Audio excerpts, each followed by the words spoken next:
say, if we see anything going wrong, be sure and do what we have to do, and we try to do that.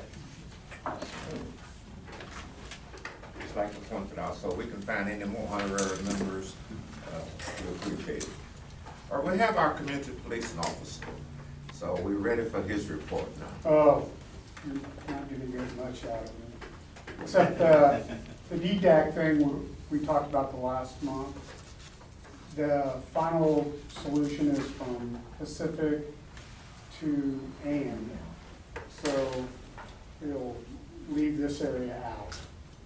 I know some of you kind of looked at me like, I don't know if I want to be in this or not. So we've been going out and getting people to fill out these forms for it. And I think that it's going to start June 1st. And it's going to run through the end of December, is what I've been told so far. They renamed it because before Chief Ziegler was here, you know, the department was so stat driven. Like, how many tickets did you give out? How many people did you arrest? How many FIFs did you do? And he's been trying to get out of it, get away from that thinking of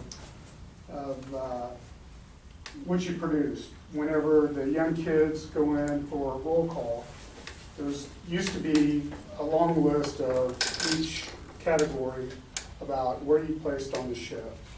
And he's done away with all that, and he's trying to get people to go to calls and try to figure it out instead of going on to the next call. So we're taking a little bit longer on calls, and so that's all we've been doing for we do have the NASCAR this weekend, so starting tomorrow, I'll be up there. Now, trying to bring in the new captain of Youth Patrol on afternoons, but evidently he's not working today. He told me yesterday he would come and then never went in service, so I don't know where he's at. But I was gonna bring him in, but I guess he's not at work today. So who's the new captain? It's George Sims. George Sims. Sims, Yeah, S-I-M-S. is he the captain in over this, Right, over this area? over East Patrol Okay. on afternoons. You said it was a new name, Act? Yes. Don't ask me what it's for. I just found this out yesterday, Yeah. so. If you can, maybe next month we'll get it to the meeting, that would be fine. I have a question stated that this new initiative would be from Ann to Pacific. And then, I'm sorry, I didn't. I thought, was it Grandview, or was it Insane? Oh, no, it's from Pacific to Ann. This is what I was told yesterday, and from 7th to 18th. Sorry, ever since I had my surgery, I go a little crazy sometimes. Is it Grandview Boulevard or Main? I heard it on No, the- and. They've been saying And. Grandview, that's why I raised the Yeah. question. That was in the paper. Grandview. Well, I'll check on that again. They Well, told I me, can tell you That's a guys. block difference, no big deal. I can tell No, it you. isn't, it's about 3-4 blocks. It is from Grandview, are you pulling it up on the phone here? Grandview to Pacific Yeah, that's what I thought. is what, they have it now. And from, 18th Street to wherever. 7th. Yeah. So there you go. For some reason, they wanted to start at 9. Yeah. And But that's where they end up laying it, from Grandview to Pacific and from 18th down to 7th, just because it was, I believe, a homicide and something down there, right in that specific area. So it was a thought process, was just swoop it all up in there, so. All right. Thank you, sir. You're welcome. In fact, he was on TV, on the news this evening. They had, regarding that, what we're talking about. Chief Ziegler was on they were interviewing him this evening about this program on the news. Oh. And Barbara, Well, you know more than I do. no, I mean, it was, I think he's trying to get the word out. And He is. He was explaining, you know, like why why the police are doing it and everything, so the community would, you know, get it in the news, so the community be aware, well, why are you doing this? So it's helpful to, especially if you hear the chief speak about it, you know, so. Right, you know,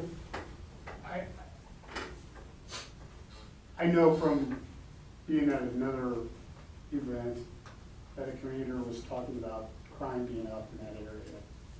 And that's another reason probably to, we've done this before in areas that were really hot. We flooded with police cars, but I think they're trying to get away from that. If I stop you for something, I have to give you a ticket.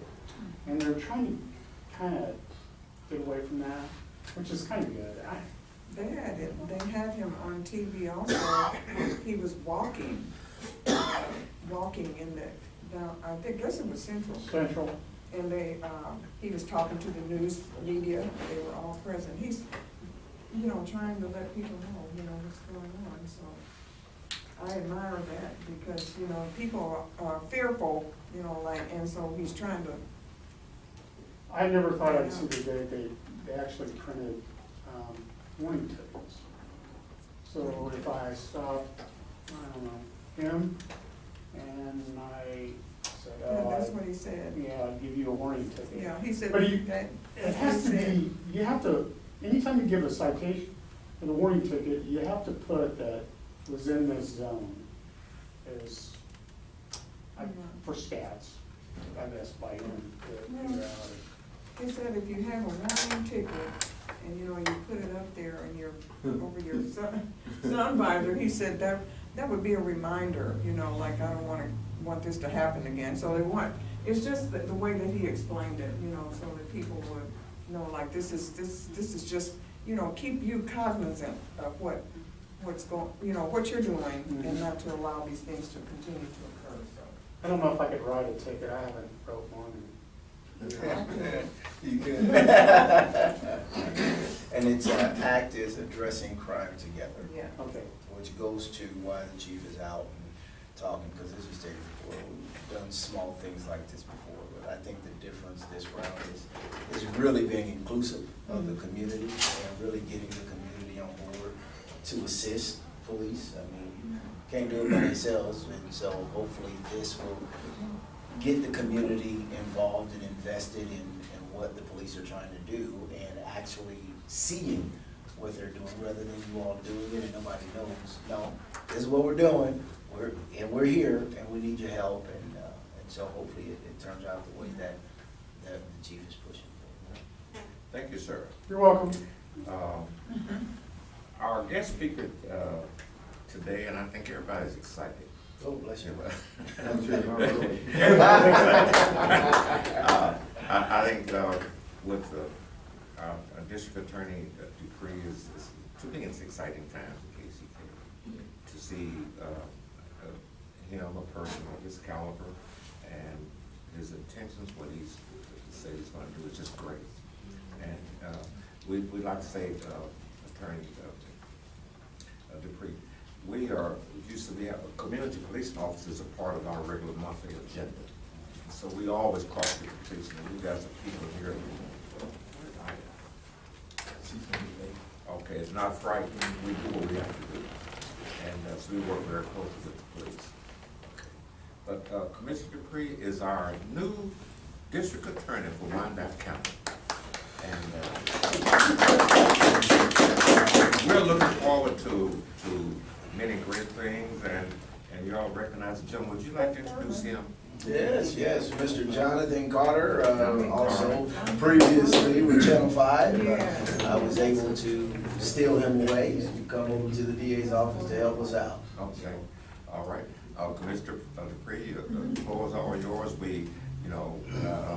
If you go too long, and I know he can talk, and we want to hear everything you have here, but we do have some other business to transact. But take your time, say what you have to say, and give us we may have a few questions. Preachers.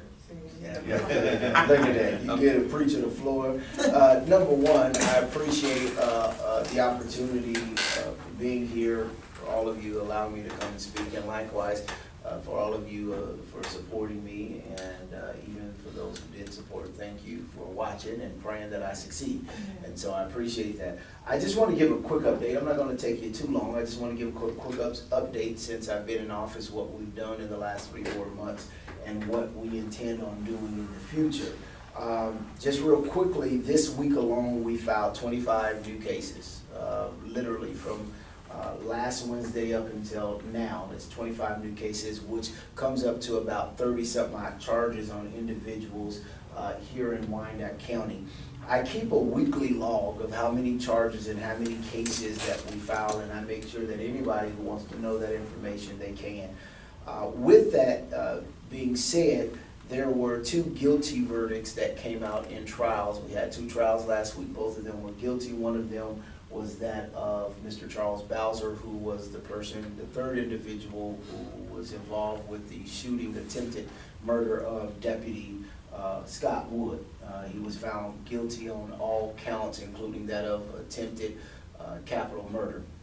I tried that case myself along with my deputy, Jennifer Tatum, and it was hard pressed, but we got it done. Likewise, there was a rape case that had been tried once before, and it was a hung jury, and one of my senior attorneys pushed that through, Ms. Crystalline Oswald. She's new to our office. I brought her from Ellis County, and a young lady who is a very strong attorney, and though it hung at the last round, she got in there and got a guilty verdict all the way down, and he's looking at 50 years behind prison for that.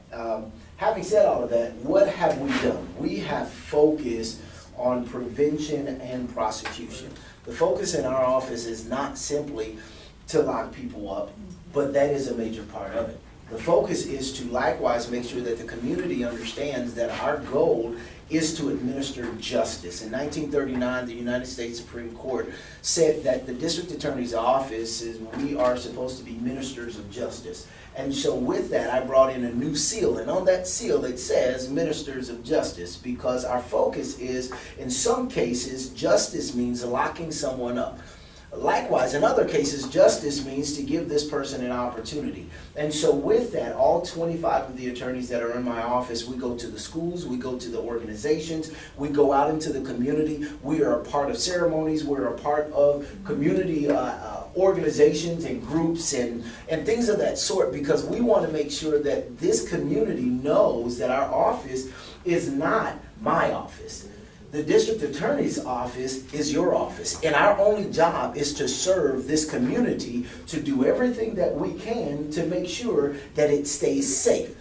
What do we do, having gotten through the preventional side, having talked to the young people? Maybe you see me on Facebook at some of these schools and coming out with our BOLD initiative, brilliant, outstanding leaders determined to be the difference. Yes, I can spell, that's BOLD with 2 D's, but it's the focus is, if you really want to see change, again, we have to do this thing together. That's the first thing. The second thing is on the prosecution aspect of this thing. My focus is charging crime, whether it is a murder or whether it is a theft.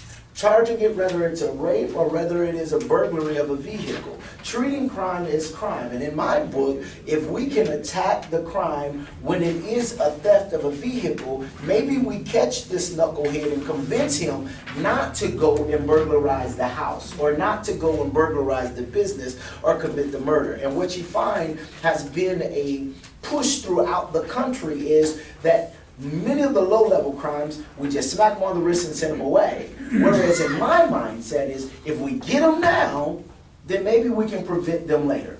And it's not really, honestly, when I look at this, prosecuting high-level crimes or low-level crimes, it's not about the defendant, right? Beyond that, I hope he learns his lesson, but every person that crime is committed against, that's a victim.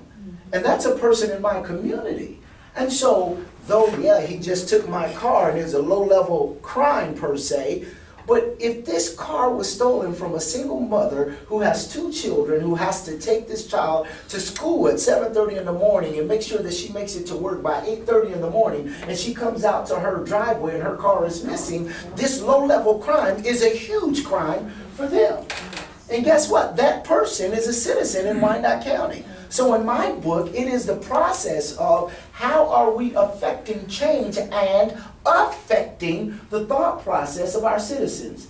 And that is by making sure that every citizen in Wyandotte County understands that this office is to make your life easier and safer. So we prosecute those cases and we file these charges on a weekly basis and we follow through. I would also like to say, because my job does not work singular, I work hand in hand with the police department, the sheriff's department, KU Police, Bonner Springs, Edwardsville, all of these police agencies, District 500, and I work collectively with them, and we meet on a monthly basis to talk about how we can collectively collaborate to make this system run smoother and easier. One of the things that we've done since the time that I've started, from the time that a case has been charged to the time that a case gets to a either plea or a preliminary hearing, that process has been sped up by 100 days since the time that I started, which means that's 100 days times $92 a day that this person who was in custody, right, we as citizens would have been paying. And so the process in my mind is not just about saying, yes, we're doing the right thing, but how can we do it in an expedient way? And so I work with the sheriff's department and the police department as well as the court and the judges so that the moment we have someone charged, we can go through the process and not just keep people locked up and us paying for them. Let's get them through the system. If I'm going to send them to prison, doggone it, let's put them on the state's dime and not keep them on the county's dime. And so all of that being said, we are attacking this thing holistically. I have a group of folks that are in there that are excited, that are self-starters, that are coming to me with ideas, and I'm taking to the community and we are pushing. And which is why I know so much about the ACT program. I am behind it. I do believe that we have to do something.